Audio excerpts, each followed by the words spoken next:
Hello students, how are you? I hope all were fine.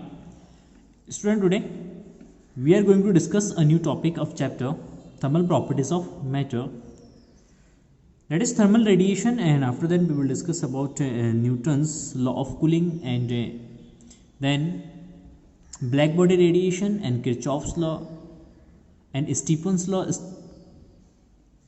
तो ये कुछ simple से छोटे टॉपिक्स हैं. इन सारे टॉपिक्स को आज के इस वीडियो में हम कवर करेंगे. And now first of all is thermal radiation. What is thermal radiation?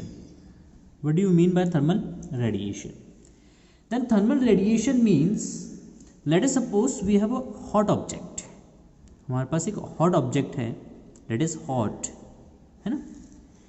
Simply hot object को जब आप एटमोस्फियर में प्लेस करते हैं, किसमें प्लेस करेंगे? एटमोस्फियर में इसको रख देंगे. And you observe that after some time, कुछ समय बाद ये जो हॉट ऑब्जेक्ट है इसका टेम्परेचर धीरे धीरे क्या होता है? लॉस होता है. ये टेम्परेचर धीरे धीरे लो होने लगता है. इट मीन्स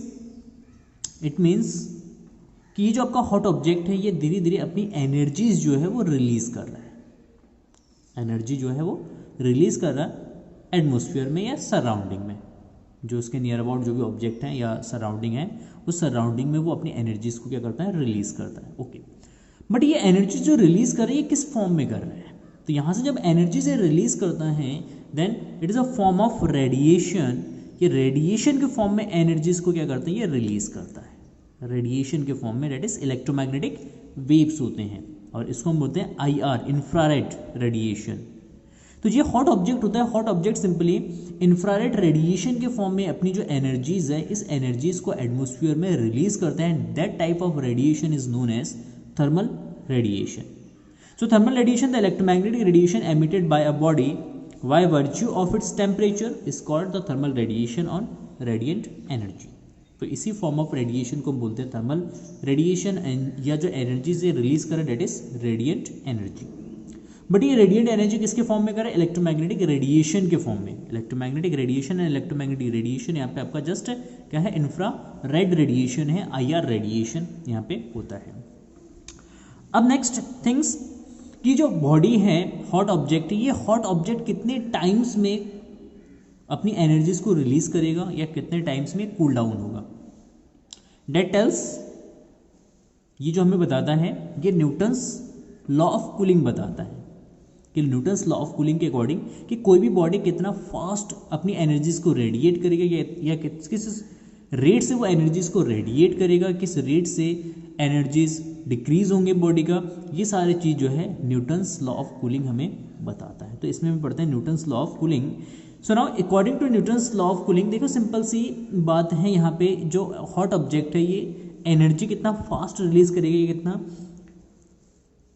लेस रिलीज करेगा, ये डिपेंड करेगा the temperature difference between the object and the surrounding. देखिए इसके अराउंड जो सराउंडिंग है, जो एटमोस्फियर है, उस एटमोस्फियर का टेम्परेचर है, उसका सराउंडिंग का टेम्परेचर एंड इस हॉट ऑब्जेक्ट का जो टेम्परेचर है, इन दोनों टेम्परेचर्स के बीच में कितना डिफरेंस है, इस डिफरेंस पे डिपेंड करेगा कूलिंग. लेट सपोज इसका टेम्परेचर T1 है हॉट ऑब्जेक्ट का, एंड सराउंडिंग का जो temperature that is T2, and इसके बीच में एक बहुत बड़ा डिफरेंस है, बहुत एक बड़ा डिफरेंस है. देन इस केस में जो हॉट ऑब्जेक्ट ये बहुत फास्ट एनर्जी को रिलीज करेगा. अगर T1 एंड T2 में बहुत लेस डिफरेंस होगा, देन इस केस में जो हॉट ऑब्जेक्ट है ये बहुत लेस अमाउंट में एनर्जी को रिलीज करेगा. मतलब यहाँ पे रेडिएशन जो होगा वो हमारा लेस हो जाएगा. It means it totally depends on the temperature difference between the hot object and the surrounding. So now Newton's law of cooling the states that the rate of cooling to the temperature difference between the body and its surrounding, provided the temperature difference is small. Temperature difference is small. ठीक है. तो simply the state that the rate of cooling of body is directly proportional to the temperature. Directly proportional to the temperature difference between the body and the surrounding, that provided the temperature difference is small. मतलब यहाँ पे rate of cooling जो है, rate of cooling means loss of heat of energy, loss of energy, sorry energy, किस rate से energy ये loss कर रहा है, that is rate of cooling. तो ये टोटली डिपेंड करेगा टेम्परेचर डिफरेंस के, temperature difference between the body and the surrounding, surrounding and body के बीच का जो टेम्परेचर डिफरेंस है उसके डायरेक्टली प्रोपोर्शनल होगा। टेम्परेचर डिफरेंस जितना ज़्यादा हाई होगा कूलिंग उतना फास्ट होगा, टेम्परेचर डिफरेंस जितना लो होगा कूलिंग उतना लो होगा। So now the rate of loss of heat is proportional to temperature difference between the body and its surrounding, So now rate of loss of heat and rate of loss of heat is equal to what? तो ये जो minus dq upon dt, then dq upon dt is equal to what? Rate of loss of heat, negative sign indicate कर रही है loss है, and dq upon dt shows the rate of heat is proportional to temperature difference between the surrounding and body. Let us suppose this is T1 minus T2. Temperature difference कितना है? T1 minus T2. तो minus dq upon dt is proportional to T1 minus T2 and now minus dq upon dt is equal to proportionality sign हटा देने, constant हो जाएगा k, that is k. तो k T1 minus T2. Let us suppose this is equation number first. Okay now good. Let यहां पे assume करते हैं, consider करते हैं, let m be the mass of object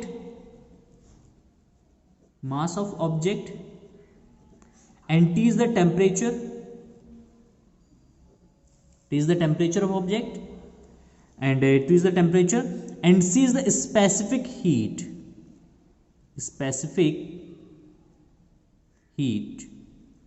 of substance. specific heat है C, ठीक है, specific heat. then if अगर ये बॉडी डेल्टा टी या डी टी टाइम इंटरवल में अगर डेल्टा टी या डी टी, डेल्टा भी लिख सकते हैं डी भी लिख सकते हैं, डी टी टेम्परेचर लॉस करता है या टेम्परेचर डी टी टेम्परेचर का लूज होता है या डिक्रीज होता है, देन इस केस में जो आपका हीट होगा, amount of heat which is supplied या which is lost, amount of heat which is lost in D T time is, देखो dt टाइम में कितना एनर्जी या कितना अमाउंट ऑफ हीट लॉस किया उसने बॉडी ने, that is given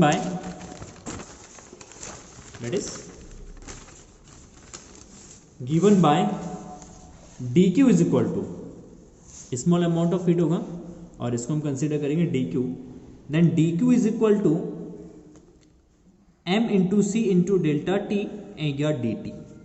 delta q is equal to m into C, m mass, C specific heat, dt is decrease in temperature, and इसको dt से divide कर देंगे, then dq upon dt is equal to m into C dt by t. From equation first,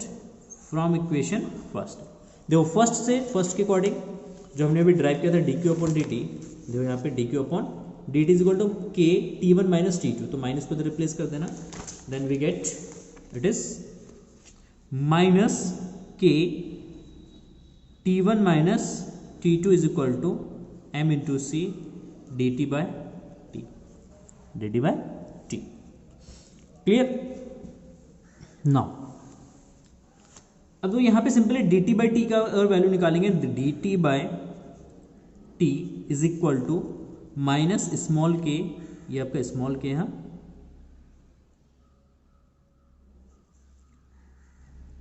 small K divided by m into C and T1 minus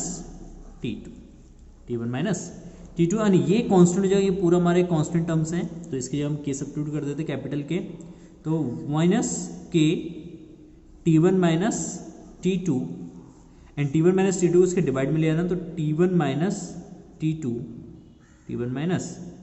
T2 is equal to minus K into D T.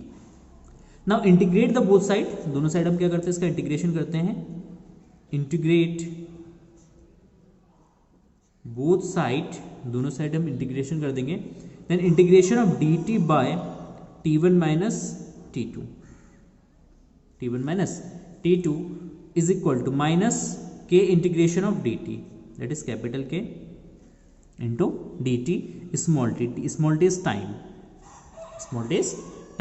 Now इसका integration करेंगे, we know that integration of dx by x is equal to what, that is equal to log of x, ये आपका log of x हो जाएगा। तो simply ये जो आपका एक्सप्रेशन है ये जाएगा log में, तो log t1 minus t2 is equal to minus K T N plus C, N plus C, ठीक है ना, सी हमारे क्या जाएगा पूरा एक कांस्टेंट हो जाएगा सी। सो नाउ log को ले जाएंगे, रिप्लेस करेंगे, then we get t1 minus t2, t1 minus t2 is equal to log जब इधर आएगा रिप्लेस होगा तो e की पावर में कन्वर्ट हो जाएगा, तो e की power minus K T plus का c, तो इसको हम लिख सकते हैं e की power minus K T into ई की पावर सी, क्योंकि प्लस में है तो पावर इसमें मल्टीप्लाई में लिख सकते हैं, एंड ई की power C is a constant, तो इसको हम कैपिटल सी एज्यूम कर सकते हैं। देन यहाँ पे कैपिटल सी हो जाएगा, तो t1 minus t2 is equal to E C, that is C, and E की power minus of K T, E की power minus of K T. Okay now good. तो देखो सिंपल यहाँ पे ये जब आपका t1 is equal to what, that is t2 plus C के ई की पावर के माइनस टी, ई की पावर के minus T, that is temperature of object, t1 is temperature of object and t2 is temperature of surrounding. अगर object के temperature को t से represent करें एंड t डैश या t2 को t नॉट से या सराउंडिंग के टेम्परेचर से रिप्रेजेंट करें इसको t नॉट से एन सी ई की पावर माइनस के टी, तो जनरल वे में हम इस क्वेश्चन को इस फॉर्म में भी लिख सकते हैं। ये इक्वेशन आपका ये बताता है आपका simply this equation tell us that कि after time T small T है ये सिंपली आफ्टर टाइम टी की जो आपका बॉडी है उस बॉडी का टेम्परेचर कितना होगा, आफ्टर टाइम टी उस बॉडी का टेम्परेचर कितना होगा। और यहाँ पे अगर हम देखेंगे तो ई की power minus of K T है, माइनस नेगेटिव एक्सपोनेंशियल है, अगर ये नेगेटिव एक्सपोनेंशियल है then time and temperature difference के बीच में अगर हम ग्राफ ड्रॉ करेंगे then we get this type of graph, this type of graph. ये आपका टेम्परेचर सॉरी टाइम और ये आपका टेम्परेचर डेल्टा टी। तो देखिए इनिशियली जो आपका हीट लॉस होगा रैपिडली होगा एंड आफ्टर देन एक सर्टेन टाइम के बाद ये हीट लॉस धीरे धीरे क्या हो जाएगा, कांस्टेंट हो जाएगा। तो जब तक टेम्परेचर डिफरेंस हाई होगा तब हीट लॉस ज़्यादा होगा, जब टेम्परेचर डिफरेंस लो होगा तब हीट लॉस जो है वो हमारा कम हो जाएगा। That is Newton's law of cooling. So now next topic is reflectance. Reflectance is what? It is defined as the ratio of amount of thermal energy falling upon a body in a same time. In a same time, it is defined as the ratio of amount of thermal energy falling upon the body in a same time. That is known as reflectance. ठीक है। Next, reflectance that is represented by small r. Small r is equal to capital R divided by capital Q. तो simply late us assume कि अगर कोई भी body है, इस body पे रेडिएशन इंसिडेंट होता है, रेडिएशन क्या होता है, इंसिडेंट होता है, ठीक ना, इट मीन्स थर्मल रेडिएशन इस पे अगर इंसिडेंट हो रहे हैं तो ये जो बॉडी है ये बॉडी क्या करती है, इस बॉडी का नेचर्स होता है कि एक तो जो एनर्जी यहाँ पे इंसिडेंट हो रहा है इस एनर्जी का कुछ पार्ट ये एब्जॉर्ब करता है, आफ्टर देन सम पार्ट ये रिफ्लेक्ट करता है, सम पार्ट क्या करता है यहाँ से कुछ पार्ट इसको बॉडी जो है एट अ इंस्टेंट रिफ्लेक्ट भी कर देता है, कुछ पार्ट एब्जॉर्ब करेगा कुछ पार्ट रिफ्लेक्ट करेगा एंड कुछ पार्ट जो है एनर्जी का वो क्या करता है वो ट्रांसमिट कर देता है one part two another part. जैसे मान लो अगर कोई रॉड है एक एंड पे रेडिएशन इंसिडेंट हो तो कुछ पार्ट जो है उसको क्या करे एक एंड से दूसरे एंड की तरफ वो ट्रांसमिट भी कर देगा। तो मतलब यहाँ पे जो फॉलिंग एनर्जी है, टोटल अमाउंट ऑफ एनर्जी है उसका 3 पार्ट में यूटिलाइज हो रहा है। फर्स्ट पार्ट एब्जॉर्ब हो रहा है, सेकेंड पार्ट रेडिएट हो रहा है एंड थर्ड पार्ट जो है आपका ट्रांसमिट हो रहा है। तो reflectance that is R, capital R is amount of energy which is reflect by the body and capital Q that is total amount of energy which is incident on the body. Is it clear? Now next is point is absorptance. It is defined as the ratio of amount of thermal energy absorbed by a body in a certain time to the total time of thermal energy incident upon the body in the same time. That is, देखो simply it is defined as the amount of thermal energy absorb by the body. अब इसने कुछ energy absorb किया है, कितना energy absorb किया, that is energy absorb by a body in a certain time to the total amount of energy incident upon on the body in a same time. मतलब जितने time में, let us suppose T time तक इस body में Q energy incident हुआ है ना, Q energy में से ए एनर्जी जो है इस बॉडी ने एब्जॉर्ब किया, उतने ही टाइम इंटरवल में क्यू में से ए एनर्जी को एब्जॉर्ब किया। देन इन दोनों का जो रेशियो है, ए एंड क्यू का जो रेशियो है, that is known as absorptance, that is small represented by small A is equal to capital A by Q. Now it is A unitless quantity. Next, transmittance. It is defined as the ratio of the amount of thermal energy transmitted by a body in a certain time to the total amount of thermal radiation incident on it in a same time. मतलब जितने time में total जितना energy incident हुआ और उसमें से जितना energy उसने एक पार्ट से दूसरे पार्ट में ट्रांसमिट किया है, एक पार्ट से दूसरे पार्ट में क्या करा, ट्रांसमिट किया। तो transmit energy and incident energy का जो रेशियो है that is transmittance, that is transmittance. Is it clear? तो ये तीन टॉपिक्स है, reflectance, absorptance and transmittance. So now next topic is absorptive powers.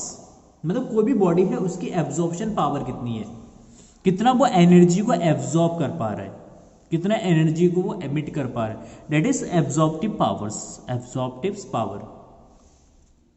ठीक है, तो absorptive powers the absorptive powers of a body for a given wavelength lambda is defined as the ratio of amount of heat energy absorb in a certain time to the total heat energy incident on it in the same time within a unit wavelength range around the wavelength.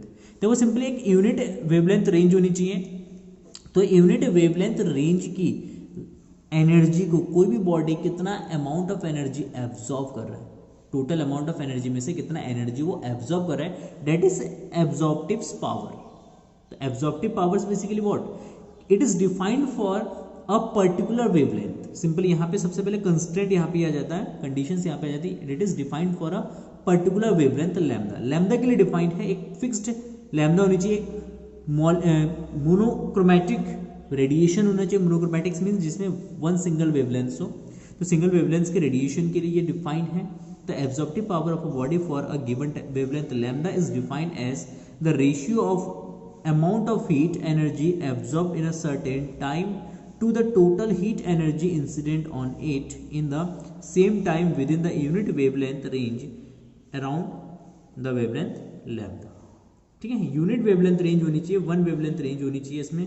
तो जितना energy of absorb करेगा और जितना energy उस पर incident होगा, उन दोनों का जो रेशियो है दैट इज एब्जॉर्प्टिव पावर। तो absorb energy that is a lambda into delta Q, A lambda that is absorptive powers, A lambda मतलब एब्जॉर्प्टिव पावर्स को हम रिप्रेजेंट करते हैं ए लैम्डा से। तो ए लैम्डा की डेल्टा क्यू से मल्टीप्लाई करेंगे, that is total absorptive energy.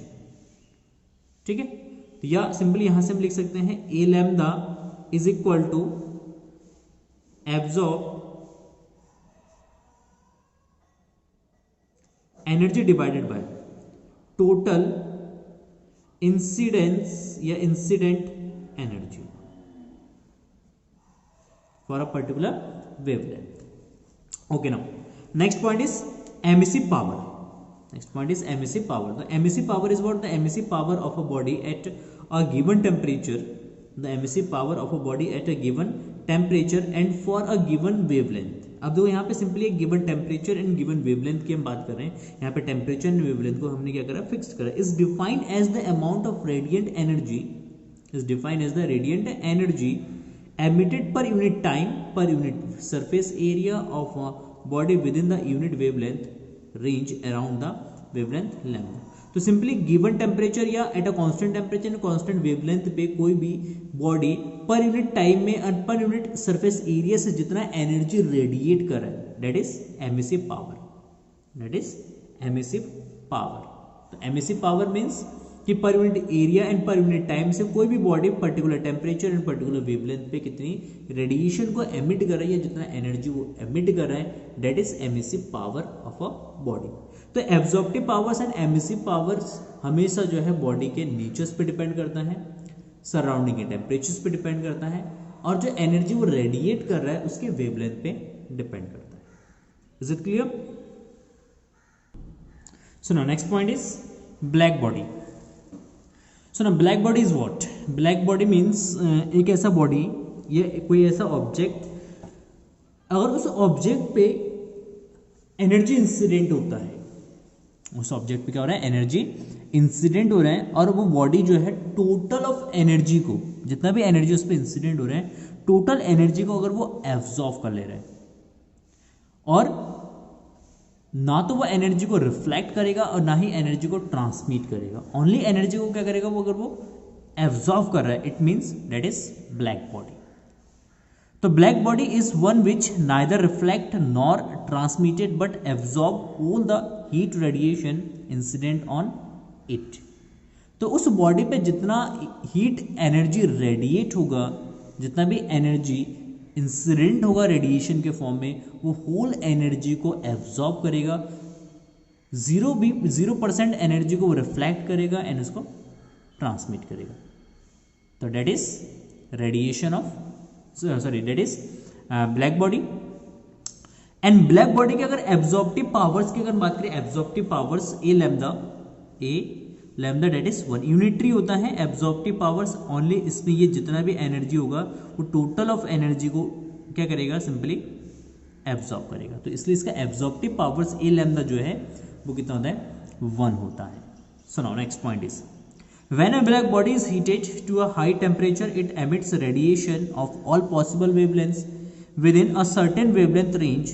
The radiation emitted by a black body are called black body radiation.